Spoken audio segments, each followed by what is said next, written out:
हरे कृष्ण। ठीक है, 7 नंबर श्लोक पढ़ती हूँ। दैवीन्ते हतदियो भवता प्रसंगात् सर्वाशुभोपशमनाद्वि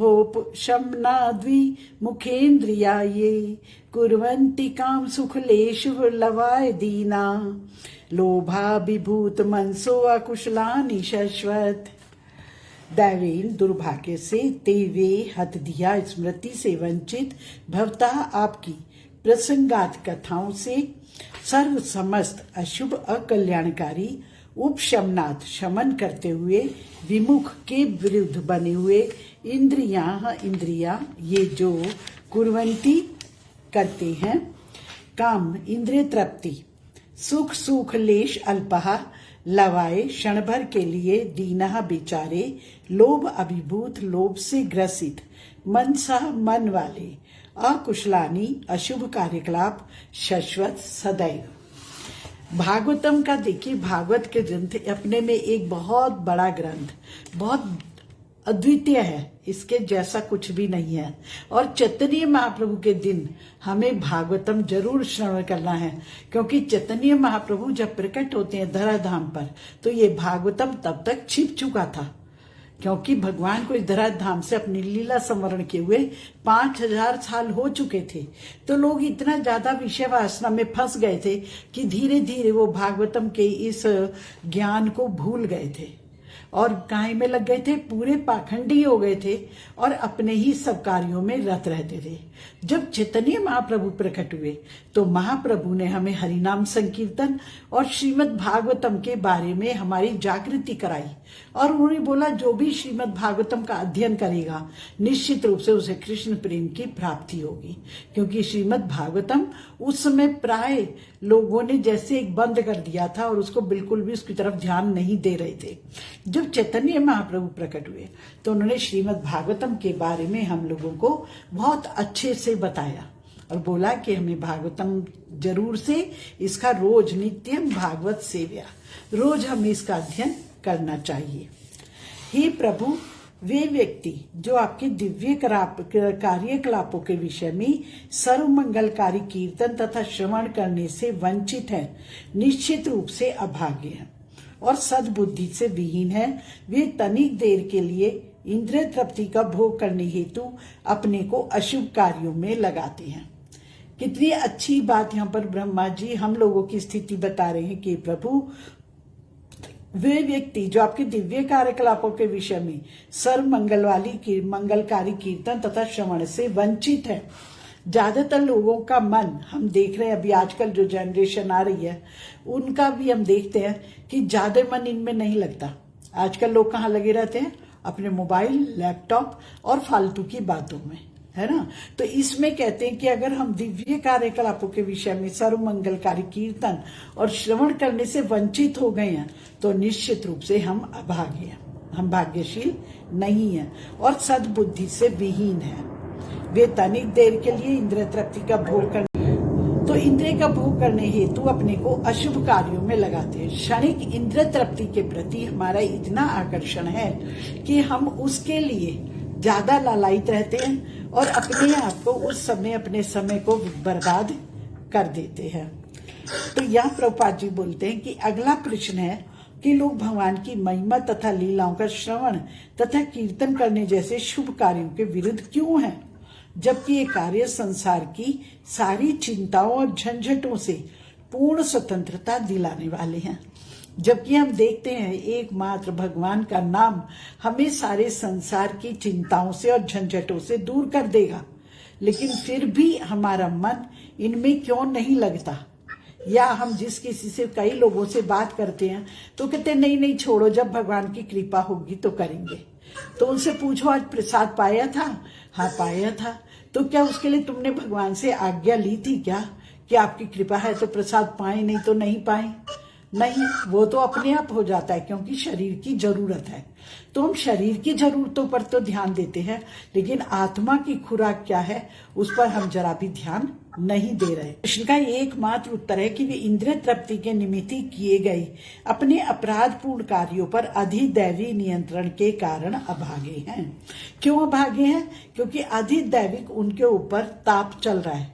तो अधिदैविक क्यों है? क्योंकि उन्होंने जो जो कर्म किए हैं उसके अनुसार वो क्या कर रहे हैं, इंद्रिय तृप्ति में ही लगे रहते हैं और अपराधपूर्ण कार्य करते हैं, तो देवता भी उनसे अप्रसन्न रहते हैं। जब देवता प्रसन्न रहते हैं तो हमारे मन को भगवान की भक्ति से अलग कर देते हैं। हमारा मन फिर किस में लगता है? फालतू की बातों में, गेट टुगेदर में, इधर उधर की चर्चा में। तो किंतु भगवान के शुद्ध भक्तों को ऐसे अभागे लोगों पर तरस आता है और वे धर्म उपदेश के भाव में उन्हें भक्ति मार्ग में लाने के लिए राजी करने का प्रयास करते हैं। जो शुद्ध भक्त हैं वो क्या करते हैं? जो अभागे लोग हैं उनके ऊपर दया खाते हैं। जैसे श्रील प्रभुपाद ने बहुत से अभागे लोगों के लिए पूरी धरती पर यानी कि पूरे विश्व में जाकर अपने आप कष्ट उठाते हुए भी उन्होंने इस तरह से प्रचार किया, इस तरह से उन लोगों पर दया करके सबको भगवान का नाम प्रदान किया और फिर वहां पर उन्हें भक्ति के मार्ग में लाने के लिए राजी कर लिया। अब भी हम देखते हैं तो वास्तव में विदेशों में इतने सड़कों पर अभी भी कीर्तन होते हैं कि लोग उसे देख देख कर उससे प्रभावित होते हैं और उस तरफ बढ़ने का प्रयास करते हैं। केवल शुद्ध भक्तों की कृपा से ऐसे अभागे लोग दिव्य सेवा के पद तक ऊपर उठ पाते हैं। जब शुद्ध भक्तों की कृपा है तो उससे ऐसे अभागे लोग आगे की तरफ बढ़ पाते हैं, नहीं तो उनको ये भाग्य का अपना अवसर नहीं प्राप्त होता। तो मेन बात ये है कि चैतन्य महाप्रभु का आज हम उनका प्रकाट्य दिवस मना रहे हैं। तो चैतन्य महाप्रभु की सबसे बड़ी शिक्षा यही है कि भक्तों का संग हमें करना चाहिए। एकांतिक भक्ति नहीं करनी है। भक्तों के संग में रहकर जब हम भक्ति करेंगे तो निश्चित रूप से भगवान की कृपा को हम प्राप्त करेंगे। एकमात्र चैतन्य महाप्रभु की शिक्षाएं हैं जो हमें प्रेम भक्ति रस में डुबो देती हैं। 8 नंबर श्लोक लेते हैं। सुत्रित त्रिधातु भी इमा मुहुरद्यमानः शीतोष्णवात वर्षैरितेरेतराश्च कामाग्निनाच्युतारुषा च सुदुर्भरेण संपश्यतो मन उरुक्रम सीदते में। शुद्ध भूख, त्रिठ प्यास, त्रिधातु भी 3 रस यथा कफ, पित्त तथा वायु, इमहा ये सभी मुहु सदैव, अर्धमाना व्याघ्र, शीत जाड़ा, उष्ण गर्मी, वात वायु, वर्षे वर्षा द्वारा, इतर इतरात तथा अन्य अनेक उत्पाद, च भी कामग्निना प्रबल यौन इच्छा से, अच्युत रुषा दुसह क्रोध, च भी सुदुर्भरेण अत्यंत असह्य, संपश्यत देखते हुए, मना मन उरुकृम हे महान अभिनेता, सीदते निराश होता है मैं मेरा। हे महान अभिनेता, भगवान को कह रहे हैं वो, हे महान अभिनेता, क्योंकि आप इस प्रकार से यहाँ पर आकर जो लीलाएं करते हैं तो आपसे बड़ा कोई और अभिनेता नहीं हो सकता। हे मेरे प्रभु, ये सभी दीन प्राणी निरंतर भूख, प्यास, शीत, कफ तथा पित्त से व्यग्र रहते हैं। इन पर कफ युक्त शीत ऋतु, भीषण गर्मी, वर्षा तथा अन्य अनेक शुद्ध करने वाले तत्व आक्रमण करते रहते हैं और ये प्रबल काम इच्छाओं तथा दूसरे क्रोध से अभिभूत होते रहते हैं। मुझे इन पर दया आती है और मैं इनके लिए अत्यंत संतप्त रहता हूँ। ब्रह्मा जी कह रहे हैं, हे प्रभु, ये जितने भी दीन प्राणी हैं जो भी आपके नाम में नहीं जुड़े, वो निरंतर क्या होता है, उन्हें भूख और प्यास सताती है, कभी शीत हो जाता है, कभी कफ वित्त से अव्यग्र रहते हैं। तो इन पर कफयुक्त जो शीत ऋतु है, भीषण गर्मी है, वर्षा है तथा अनेक शुद्ध करने वाले तत्व आक्रमण करते रहते हैं। तो ये सब कौन से तत्व हुए? आदि दैविक। अभी हमने पढ़ा पिछले श्लोक में कि आदि दैविक वो कष्ट सहते हैं। तो ये आदि दैविक कष्ट कौन से आ रहे हैं कि कभी अत्यधिक शीत ऋतु आती है, उसमें कफ बढ़ जाता है, भीषण गर्मी आ जाती है तो पित्त बढ़ जाता है, वर्षा आती है तो उसमें वायु भी बढ़ जाती है और अन्य अनेक शुद्ध करने वाले तत्व उनको आक्रमण करते रहते हैं। अर्थात जो आपके नाम में नहीं जुड़ते, नित्य प्रति आदि दैविक जो उनके ऊपर ये आक्रमण होते हैं, उससे उनका शरीर भी प्रभावित होता है और उससे प्रभावित होने के कारण ये प्रबल काम इच्छाओं और दूसरा क्रोध से अभिभूत होते रहते हैं। उससे इनको प्रबल काम इच्छाएं होती हैं और इतना क्रोध आता है, क्योंकि मनुष्य का क्या है, जब कामनाएं पूरी होती रहती हैं तो एक के बाद एक कामना आती रहती है, लेकिन जब कामना पूरी नहीं होती तो इतना क्रोध आता है कि क्या मेरे साथ ही ऐसा क्यों होता है। आप देखिए, ज्यादातर लोग ऐसे बोलते हैं, मेरे साथ ही क्यों ऐसा होता है, मेरे साथ ही क्यों बुरा होता है, मैं सबका अच्छा करता हूं पर मेरे साथ बहुत बुरा होता है। तो ये सब क्या है, ये हमें क्रोध आता है जब हमारी काम इच्छा पूरी नहीं होती। तो मुझे इन पर दया आती है कि इन जीवों का क्या होगा, कैसे होगा, और मैं इनके लिए अत्यंत संतप्त रहता हूं, बहुत दुखी रहता हूं। मैं ये चाहता हूं इन जीवों का भी आप कल्याण करें। ब्रह्मा जैसे तथा उनकी शिष्य परंपरा के अन्य शुद्ध भक्त उन बद्ध जीवों की चिंताओं को देखकर सदैव दुखी रहते हैं, जो शरीर तथा मन, भौतिक प्रकृति के उत्पादों तथा अन्य ऐसी ही अनेक भौतिक हानियों से संबंधित 3 प्रकार के तापों के प्रहारों को सहते हैं। तो यहाँ ब्रह्मा जैसे जो उदार व्यक्ति हैं, यह जो और शुद्ध संत हैं और उनके जो शिष्य परंपरा में जो आते हैं, वो लोग बद्ध जीवों को ऐसी चिंताओं में देखकर दुख होते हैं। उनको अपना कोई दुख नहीं है, लेकिन वो इसलिए दुखी होते हैं कि ये बद्ध जीवात्माएं, इनका उद्धार कैसे होगा। जैसे नारद जी को हम देखते हैं, जब भी कोई कथा पढ़ते हैं तो नारद जी हम जैसे बद्ध जीवों की दुखी दशा को देखकर भगवान के पास जाते हैं और कहते हैं, भगवान इन लोगों का उद्धार कैसे होगा, आप कोई सरल सा उपाय बताइए जिससे इस उपाय में लगकर या ये व्रत या उपासना करके ये बद्ध जीव इस सब कष्टों से छुटकारा पा जाएं। तो जो शुद्ध भक्त होते हैं उनकी इच्छा यही होती है कि कोई भी दुखी ना रहे, है ना, कोई भी दुखी ना रहे, सुखी है सब संसार सुखी हो जाए, अच्छे से अपना जीवन व्यतीत करें और भगवान की शरण में चले जाएं। लेकिन होता क्या है, हम सब लोग अब जब भगवान का नाम नहीं लेते तो 3 प्रकार के तापों से ग्रसित रहते हैं और उसमें निरंतर कष्ट उठाते रहते हैं। ऐसी कठिनाइयों से मुक्ति पाने के पर्याप्त उपाय न जानने से पीड़ित व्यक्ति कभी कभी अपने को लोगों का नेता बताते हैं। कई बार क्या करते हैं, उनका नेता बन जाते हैं और इस तरह की बातें करते हैं कि सबके अंदर ही एक आक्रामकता, एक मतलब उत्तेजना उनके अंदर ला देते हैं, जो कि वो भगवान को ही गालियां देने लगते हैं। और अभागे अनुयायी ऐसे तथाकथित नेतागिरी से भी हानि उठाते हैं। और फिर जो अभागे अनुयायी हैं, जो खुद भी भगवत भक्ति के मार्ग पर नहीं चलते या नीति का पालन नहीं करते, तो अपने अनुयायियों को भी सताते हैं और खुद भी हमेशा दुखी होते रहते हैं। तो यह तो एक अंधे द्वारा दूसरे अंधे का मार्गदर्शन करने के समान है, जो उसे गड्ढे में गिरा देता है। अतएव जब तक भगवान के भक्त इन पर दया नहीं दिखाते और इन्हें उचित मार्ग की शिक्षा नहीं देते, तब तक इनके जीवन बुरी तरह से असफल होते रहते हैं। और ये सारा देखा जाए तो कलयुग का ही ज्यादा वर्णन है। कलयुग के लोग बहुत ज्यादा मंदभाग्य, आलसी, प्रमादी होते हैं। और चैतन्य महाप्रभु कलयुग में ही प्रकट हुए। क्यों प्रकट हुए कलयुग में? और महाप्रभु को क्षण अवतार कहा जाता है। अपने आप को भक्त के रूप में उन्होंने प्रस्तुत किया। यदि महाप्रभु को कोई कृष्ण बोलता था या भगवान बोलता था तो दोनों कानों में उंगली रख के विष्णु विष्णु विष्णु इस तरह बोलते थे कि मैं भगवान नहीं हूं, जबकि खुद भगवान सब जानते हैं, उसके प्रमाण मिलते हैं, अनेक शास्त्रों में प्रमाण मिले हैं कि चैतन्य महाप्रभु स्वयं कृष्ण राधा रानी का अंग जो उनकी वो है कांति और उनके मन का भावना को लेकर प्रकट हुए। और किस प्रकार से उन्होंने कलयुग में ही क्यों आए?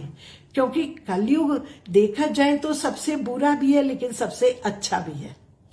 कलयुग में क्या अच्छाई है कि कलयुग में चैतन्य महाप्रभु के बताए मार्ग पर यदि हम इस हरे कृष्ण मंत्र का उच्चारण करते हैं, जप करते हैं, कीर्तन करते हैं, तो निश्चित रूप से हमें कृष्ण प्रेम की प्राप्ति हो जाती है, जो और युगों में हमें बड़ी आसानी से नहीं होती। लेकिन जब चैतन्य महाप्रभु स्वयं कृष्ण यहाँ पर भक्त के रूप में आते हैं और उसे हमें करना सिखाते हैं, उस भक्ति को खुद करके दिखाते हैं, तो तब हम उनसे प्रभावित होकर जो जीवात्माएं उसमें जुड़ जाती हैं वही भाग्यशाली हैं, अन्यथा सब दुर्भागी।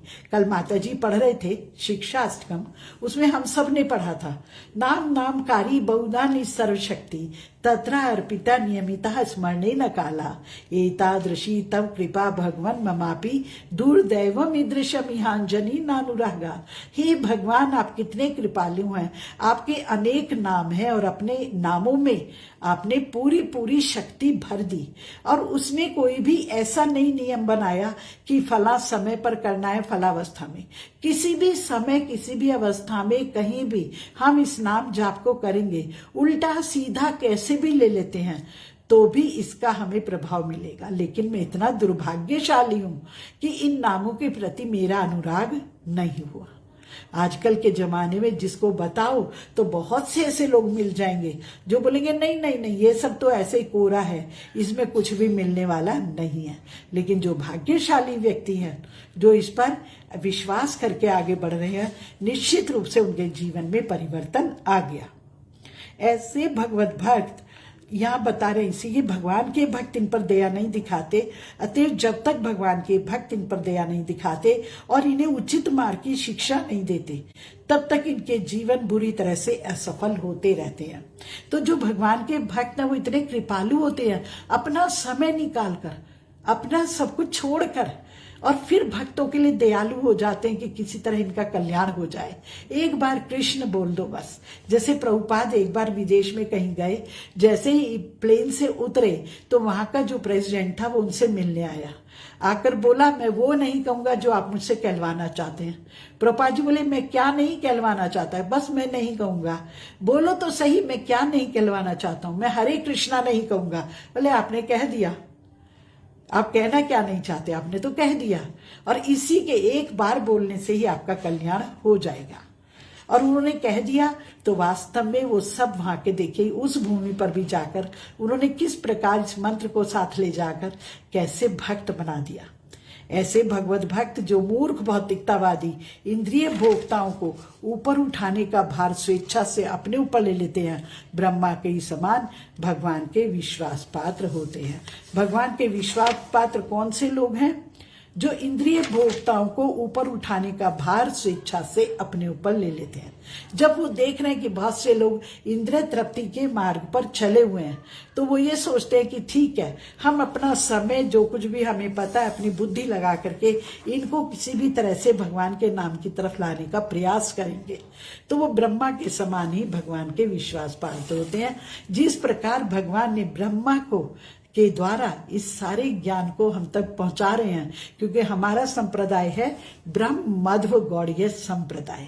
यहाँ पर भगवान ने पहले ज्ञान ब्रह्मा जी को दिया, ब्रह्मा जी से मध्वाचार्य या और संतों से होता हुआ प्रभुपाद जी का 32 नंबर है श्रृंखला में, और उसके बाद ये ज्ञान हम तक पहुंच रहा है, जिसके द्वारा हम आगे बढ़ने का प्रयत्न कर रहे हैं और हमें भगवान का प्रेम भी इससे प्राप्त होने वाला है।